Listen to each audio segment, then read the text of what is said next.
Hi, welcome to Life Ready Kids. I'm Chuck. I'm Miss Brenda. And today we're going to talk about loneliness. Now, loneliness is kind of a weird thing for us to talk about because we're not alone right now. Exactly. I'm not feeling lonely. I'm not either. But you know, there's a lot of times that I have felt lonely. There's times that I felt lonely because I've had to go to a new place where I don't know anyone. And it seems like everyone's friends and everyone knows each other. They all laugh at the same things and it's really, really uncomfortable. That's true. In fact, you could be inside of a crowded room and it could be the most lonely place to be. And the hard thing about loneliness is, for me at least, loneliness is kind of like a little whisper in my ear. It just keeps sending me this message that no one likes you, no one wants you here, everyone's having fun without you, and it keeps making me feel worse and worse. That's right. And sometimes I think when that just feeds on each other, because when you feel lonely, you think everybody else notices that you're lonely. You feel like you stick out more. And then you start feeling bad about yourself because you do feel that way. You are lonely. And the hard thing nowadays is that a lot of people have social media. So you're at home, you're feeling bad about yourself, you feel like everyone's having fun, and you pick up your phone, and next thing you know is that you have evidence of everyone smiling, everyone having parties that you're maybe not invited to. And I don't know about you, but when I was young, my parents would say, you can't go out on a weeknight. Right. And all my friends were out, and I thought they were having fun, and I was at home just feeling miserable. And I thought, you know, they don't care about me. No one's thinking about me. And I'd start feeling worse and worse about things. That's right. But no matter how lonely you feel, you're never really alone. You know why that is? Because Jesus is your best friend and he's always with you. And you know, Jesus is a really different comforter. The Bible describes as a comforter because there's times that we need to feel comfort because our feelings are telling us these really big things. And a lot of times our type of what I call a reaction, the thing I want to do to feel better, actually starts making us feel worse instead of comforted. Instead of the message saying, oh, you're going to be fine, you're okay, just relax, your friends care for you. Instead, the message in our brain saying it's going to be worse, it's going to be worse, and before you know it, you're going to be all alone and sad, and our brain just explodes with that sort of stuff. But the comforter brings us comfort. And so Jesus God's message is comforter. Different. You know, one of the things that's interesting too about loneliness is that a lot of times when we're feeling lonely, we start coming up with reasons why we're lonely. You know, you're lonely because you're not as good as these other people. And so you might say, if I could just be more popular, then I wouldn't feel lonely. Did you know there's a lot of people that are really good athletes? There's people that are really famous musicians that feel lonely, even though they're really, really popular. That's right. So, well, I think it's easy to look at somebody else's life and think it's perfect. To think that, oh, they're happy, everything's wonderful going. It's just poor me because I'm the only one that's, nobody's paying attention to, or I'm all alone. When the truth is, you'll see an excellent violinist and you don't realize the hours and hours and hours they spent alone practicing to get that good. They see their favorite actor on TV and they think it's easy for them, and you don't know the hours and hours it took to do that skill. So sometimes our mind tells us things that really aren't true, but we believe them, because of the perception. And even on social media today, it's very easy to be deceived because people go to a lot of trouble to put themselves in an environment to deceive you, to make you think that they're on this exotic vacation or they're on a beach, and the whole time they're really in their own bedroom all alone. But they want to make you think they're out there having all this fun. And that makes us even feel worse about ourselves. And so loneliness whispers at you. It keeps telling you these messages that if you were better looking, if you had fancier clothes, if you had more stuff, if you had these fancy things that everyone else wanted, then they'd include you in. Here's the scary thing is that if you think that's something that you had to change to become popular, then what happens when that stuff's gone? That's right. And that's a really scary point. And so for you guys that are listening, feeling lonely is really a hard thing to feel. And if you're a human being that's alive for long, you're going to feel lonely. You're going to feel outside of the group.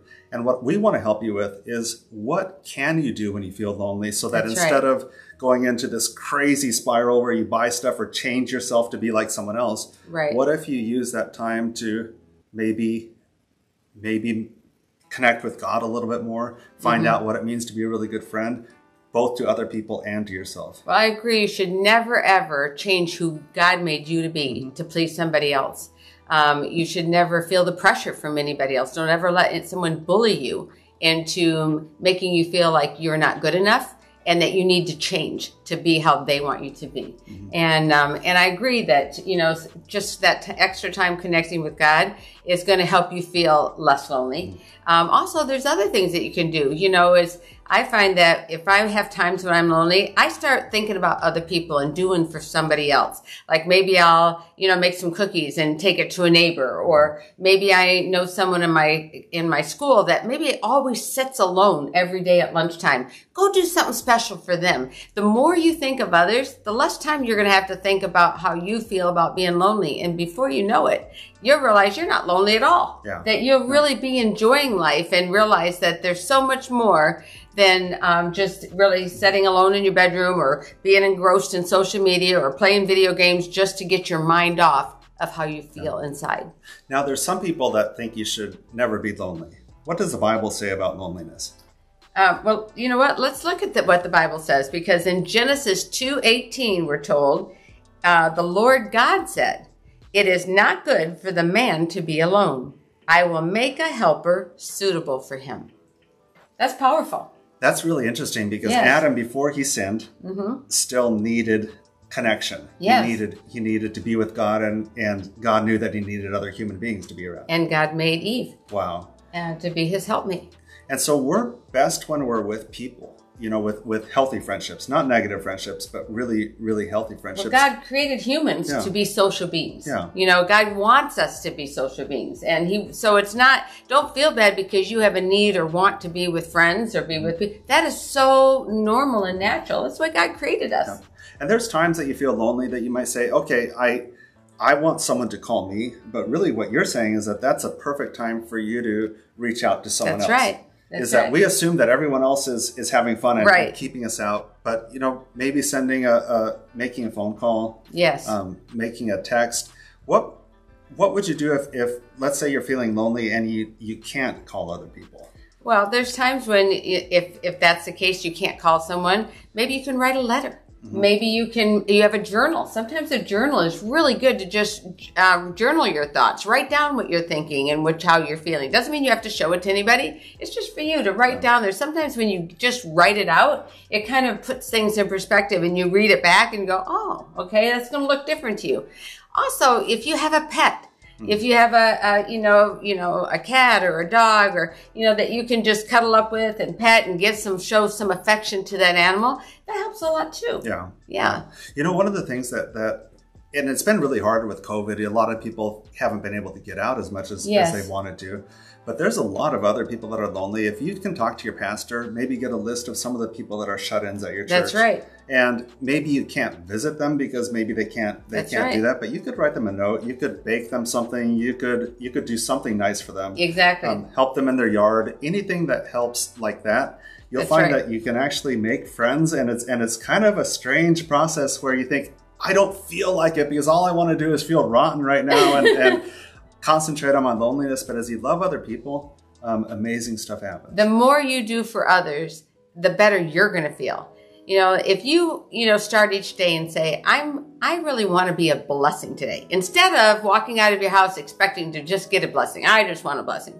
If you walk out and in your heart just said, you know what, Lord, I want to be a blessing today. Make me a blessing in someone's life today. I promise you will have the biggest blessing. You will come home. You'll be feeling like you're, flying on cloud nine. It's a good feeling inside to help somebody else. Yep. You just can't feel bad or lonely if you're helping somebody else. So some of the best things you can do, turn off your cell phone for just a little bit of time on your computer. Yes. You might not, adults are always saying, turn it off forever. We're saying, take a break. Yeah, take a break. Take a break. Take a time out from your phone. Don't doom scroll through your social media feed. Right. But instead, get out there and care for someone, care for yourself, do something that you want to do. There's times that I have nothing to do. I'm so bored and I'm so lonely. That's a great time to do a hobby. That's paint right. something. That's right. Write something. Do something that makes you feel good. Maybe it's playing the piano. Yeah. Maybe it's, painting. Maybe it's even taking up crocheting. There's kids are doing that more and more now. So, whatever it is that makes you happy. Yeah. It might even be just taking a walk around the block. Yep. Take the dog on a walk. Yeah. And so really loneliness is normal. it's normal that you'd feel lonely. Right now, this world, there's a lot of people, there's adults feeling lonely. And we could just complain about it and we could be frustrated about it, or else you can listen to it and say, no, I'm not going to do all the stuff the world's doing to feel better, to be popular, to be accepted. That's right. I'm going to learn how to live with the signal that maybe instead of me waiting, I'm going to start caring for people. That's right. Hey, it's been great to have you with us. We're going to spend a little bit more time talking through different emotions, so you'll want to connect with us. We've got a whole series to help you called Life Ready Kids. It's a video series, and you're going to say, don't keep talking about this, but it's talking about technology and some of the ways that it gets you trapped. We want you to have hope. We know this is a tough world that you're living in, but we're here to help you and to share God's promises with you. Thanks for joining us.